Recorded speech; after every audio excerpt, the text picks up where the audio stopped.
Olá, sou a professora Adriana e hoje nós vamos dar continuidade à nossa aula de botânica falando sobre sistemática vegetal. Hoje a nossa aula vai ser só sobre angiosperma. Como eu falei na aula anterior, o grupo das angiospermas é a nossa flora predominante. Há tantas angiospermas, a biodiversidade é tão grande que vale a pena nós termos uma aula só para falarmos de angiospermas, só para falarmos de monocotiledôneas e dicotiledôneas. Olhando aqui rapidamente nesse cladograma, nós visualizamos toda a classificação das angiospermas. Para nós, o que vai ser importante? Falarmos dos grupos das monocotiledôneas e das eudicotiledôneas ou dicotiledôneas. É a mesma coisa. Inicialmente, a mono e a dicotiledônea são classificadas de acordo com a presença de um cotiledônio. Onde nós localizamos esse cotiledônio? Na estrutura da semente. Quem nunca apertou um milhozinho e viu uma coisinha esbranquiçada sair do milho? Isto é o cotiledônio do milho. Quem nunca cortou um feijão ao meio e viu que ele tem duas metades iguais? Isto é um dicotiledônio. Então, monocotiledônea tem esse nome pela presença apenas de um cotiledônio na semente. Dicotiledônea tem este nome porque possui dois cotiledônios iguais dentro da semente. Em relação às raízes, monocotiledôneas têm raízes do tipo cabeleira, parece uma peruca, do tipo fasciculada. Essas são raízes rasas, né? Se nós pegarmos uma grama e tentarmos arrancar, sem fazer muita força, nós conseguimos retirar essa raiz do solo. Por quê? Novamente, é uma raiz fasciculada, é uma raiz rasa. No grupo das dicotiledôneas, nós vamos já ter uma raiz pivotante. Pivotante vem de principal, é uma raiz axial, onde nós temos um eixo central e a partir desse eixo central saem radículas transversais. Esta raiz de dicotiledônea, ela é uma raiz mais profunda. Se eu tentar arrancar ela do solo, eu vou ter mais dificuldade em virtude deste eixo principal. Poderíamos pensar também nessas raízes do ponto de vista do combate à erosão, né? Em virtude, né, da industrialização, da formação de lavouras, de estradas, nós temos problemas de comprometimento do solo. O solo sofre erosão. E para nós tentarmos evitar a erosão e a queda de montanhas, nós usamos muito as gramíneas, as raízes do tipo fasciculada. Por quê? Por elas terem essa descentralização, ser formada apenas por radículas, tem maior capacidade de manter o solo unido e assim evitar esse solo sofrer erosão. Em relação aos caules, o caule de mono é o caule bem clássico das palmeiras, caule do tipo stipe. Nós temos um outro tipo de caule, que é o caule do tipo colmo. Esse é um caule que a gente encontra mais em bambu, em cana-de-açúcar. É um caule oco. O caule de monocotiledônea, como a gente vê nessa foto, é um caule completamente único. Não existe ramificação. Nós só vamos ver a formação de ramos de folhas na extremidade do caule. No caso das dicotiledôneas, nós vamos ter um caule do tipo tronco, cheio de ramificações. É só a gente se lembrar um pouco do caule das figueiras, são caules grossos, cheios de ramificações.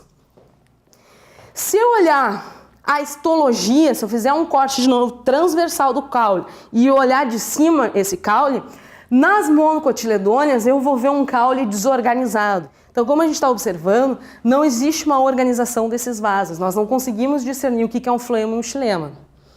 A consequência de eu não ter essa organização de xilema e floema vai ser que esses vegetais não apresentam crescimento secundário. É só a gente observar esse caule. Esse é um caule extremamente estreito. Ele não consegue crescer lateralmente, ele não consegue crescer em espessura. Em relação ao caule das dicotiledôneas, se nós fizermos um corte transversal e olhar esse caule de cima, nós já vamos ver uma organização dos vasos. Nós vamos observar o floema aqui em vermelho, um vaso periférico, cortical, para o lado externo da planta, e nós vamos visualizar para a porção interna o xilema. O xilema é um vaso medular na porção interna do caule. A consequência de eu ter esta organização bem definida de onde está o xilema e onde está o floema vai ser que os vegetais do tipo dicotiledôneas conseguem crescer em espessura, conseguem crescer em largura. É só a gente se lembrar do caule da figueira, é um caule extremamente grosso, largo. Em relação às folhas, nós vamos ter dois tipos de folhas bem claras nas monos e nas dicotiledôneas. Nas monocotiledôneas, nós vamos ter folhas do tipo invaginantes. Estas folhas, elas são folhas incompletas. Na estrutura da folha, falta o pecíolo, falta a estrutura do pecíolo. Se nós formos, por exemplo, arrancar uma grama, quando a gente arranca a grama e mais um pedacinho do caule, porque quando tem só a bainha, acaba se retirando o caule na hora de arrancar a folha. As nervuras da folha de monocotiledôneas são nervuras paralelas. Para mim, é uma das principais formas de nós visualizarmos o que é uma mono e uma dico, porque é só nós olharmos na natureza a presença de nervuras paralelas que nós já vamos saber que aquele caule, aquela planta é do tipo monocotiledônea. Já nas dicotiledôneas, nós vamos ter folhas pecioladas, são folhas que têm a presença de pecíolo e limbo, falta a bainha. Nessas folhas, as nervuras elas vão ser do tipo perinérvias ou reticulares. O que é isso? Nós temos uma nervura central e a partir dessa nervura central saem nervuras transversais, saem nervuras perpendiculares. Em relação à flor, monocotiledônea tem flores com pétalas com múltiplos de 3. Por isso que nós dizemos que elas são trímeras. Então, de 3 em 3 pétalas nós vamos formar as flores de monocotiledônea. Em relação às dico, nós podemos ter flores do tipo pentâmeras ou tetrâmeras. As pentâmeras nós vamos ter múltiplos de 5 pétalas e as tetrâmeras nós vamos ter múltiplos de 4 pétalas. Particularmente eu não gosto dessa classificação. Por quê? Porque 12 é múltiplo de 13 e de 4, 15 é múltiplo de 13 e de 5, então não vou conseguir discernir bem o que é uma mono e uma dico olhando e visualizando apenas a flor. Eu acho mais interessante nós olharmos as folhas, é fácil da gente enxergar e é fácil nós percebermos as nervuras paralelas ou as nervuras reticulares, perinérvias. Os exemplares de monocotiledôneas.